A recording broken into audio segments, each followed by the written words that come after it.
আসসালামু আলাইকুম ওয়া রাহমাতুল্লাহ। শিক্ষার্থীরা তোমরা কেমন আছো? নবম দশম শ্রেণীর শিক্ষার্থীদের দ্বিতীয় অধ্যায় থেকে বার্ষিক পরীক্ষার প্রস্তুতি হিসেবে ৮ নম্বর শীট নিয়ে আলোচনা করব। শিক্ষার্থীরা, ইবাদত শব্দের সাথে তোমরা পরিচিত আছো। মুসলিম ধর্ম অনুযায়ী আমরা দৈনন্দিন যে কাজগুলো করি, যেটা আল্লাহর হুকুম নবীর তরিকা অনুযায়ী যদি হয়, সেটা ইবাদত বলে গণ্য হবে। আল্লাহ তাআলা বলতেছেন, আমা খলাকতুল জিন্না ওয়াল ইনসা ইল্লা লিয়াবুদুন। আমি জিন এবং মানুষকে সৃষ্টি করেছি একমাত্র আমার ইবাদত করার জন্য। মানুষ সৃষ্টির উদ্দেশ্যই হলো আল্লাহ তাআলার ইবাদত করা। তাই আল্লাহ তাআলার মানুষ সৃষ্টির উদ্দেশ্য ইবাদত করা। দৈনন্দিন জীবনে আমরা যেমন আল্লাহ তাআলার ফরজ হুকুম সালাত, সাওম, হজ, যাকাত এগুলো পালন করি, এর সাথেও নিষেধ যেগুলো আছে, সুদ, ঘুষ, বেহায়াপনা, এগুলো পরিহার করে চলাও ইবাদত। এক অপরের কল্যাণ কামনা করা, সেটাও ইবাদতের অন্তর্গত। ইবাদত শব্দটা আরবি, এর অর্থ বিনয় প্রকাশ করা, নমনীয় হওয়া, চূড়ান্তভাবে দীনতাহীনতা। ইসলামী শরিয়তের পরিভাষায় দৈনন্দিন জীবনের সকল কাজকর্মে আল্লাহ তাআলার বিধিবিধান মেনে চলাই হলো ইবাদত।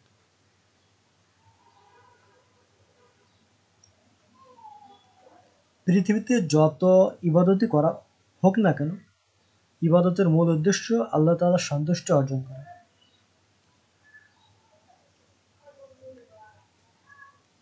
আল্লাহ তাআলা সূরা আল-বাইয়িনা ৫ নম্বর আয়াতে বলতেছেন,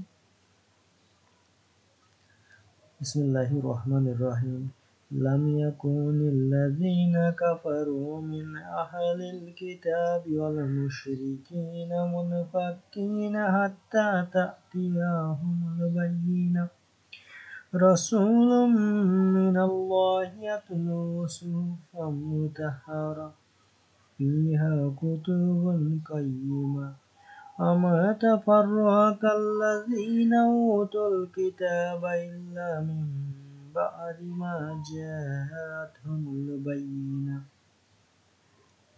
তারা তো আদিষ্ট হয়েছিল আল্লাহ তাআলার আনুগত্যে বিশুদ্ধ চিত্ত হয় একনিষ্ঠভাবে তার ইবাদত করতে। আল্লাহ তাআলা আমাদের সৃষ্টি করে এই পৃথিবীতে সহজভাবে জীবনযাপন করার জন্য অসংখ্য নিয়ামত দান করেছেন। আমরা আল্লাহ তাআলার বান্দা, তার উপর বিশ্বাস স্থাপন করা আমাদের অবশ্য কর্তব্য। আল্লাহ তাআলা আমাদের সৃষ্টির উদ্দেশ্যে পবিত্র কোরআনে বলেন, আমা খলাকতুল জিন্না ওয়াল ইনসা ইল্লা লিয়াবুদুন। আমি জিন এবং মানুষকে সৃষ্টি করেছি একমাত্র আমার ইবাদত করার জন্য। সূরা জারিয়াত আয়াত নম্বর ৫৬।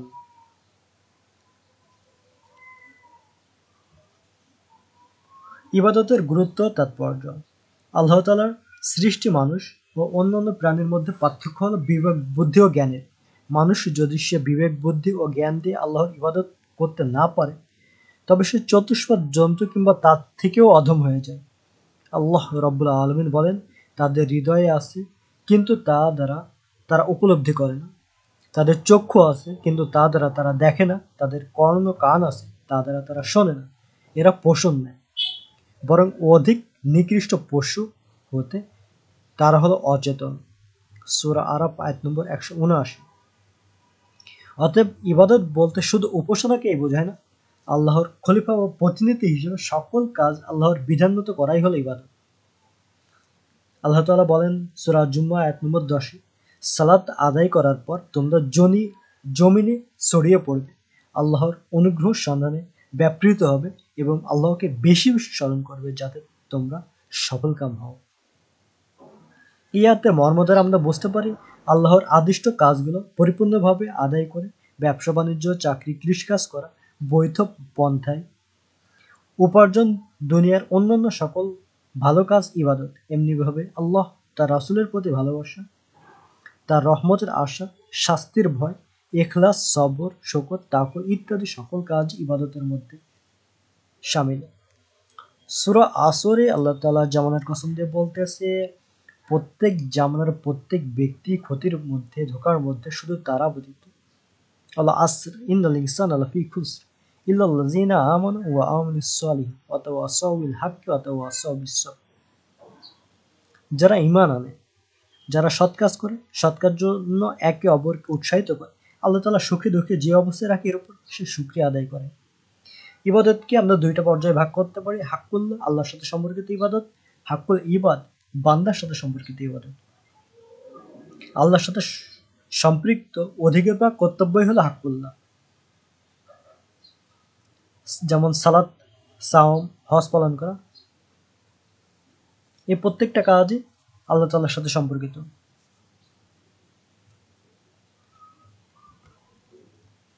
হাক্কুল ইবাদ বান্দার, মানুষ সামাজিক জীব, সমাজবদ্ধ হয়েই মানুষকে বসবাস করতে হয়। পিতামাতা, ভাই বোন, আত্মীয় স্বজন, পাড়া প্রতিবেশী সবার সাথেই মিলেমিশে আমরা বসবাস করি।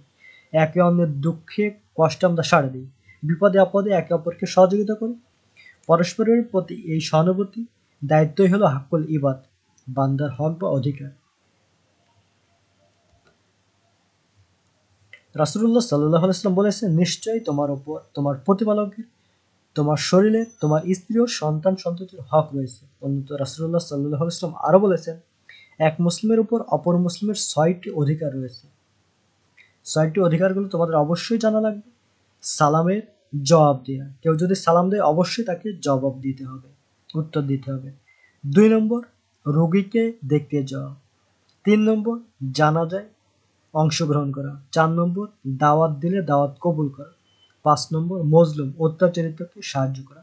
৬ নম্বর, হাসির জবাব দেওয়া। বুখারী ও মুসলিম। মানুষের প্রতি মানুষের ৮টা অধিকার। আগেরটা ছিল এক মুসলমানের উপর আর একটা মুসলমানের, এখন মানুষের প্রতি মানুষের অধিকার বা হক হলো ৮টা।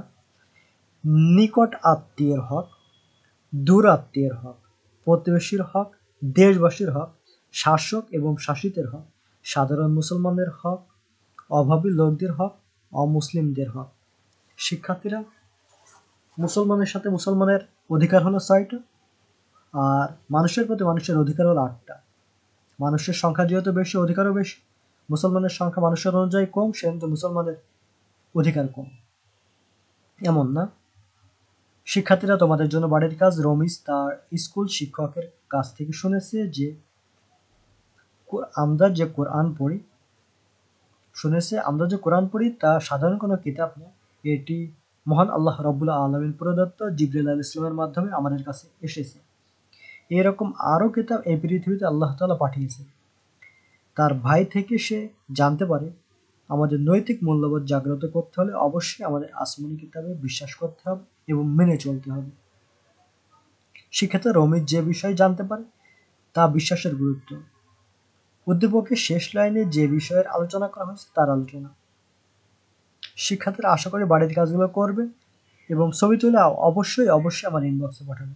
সকলের সুস্থতা, সার্বিক মঙ্গল কামনা করছি। আল্লাহ হাফেজ।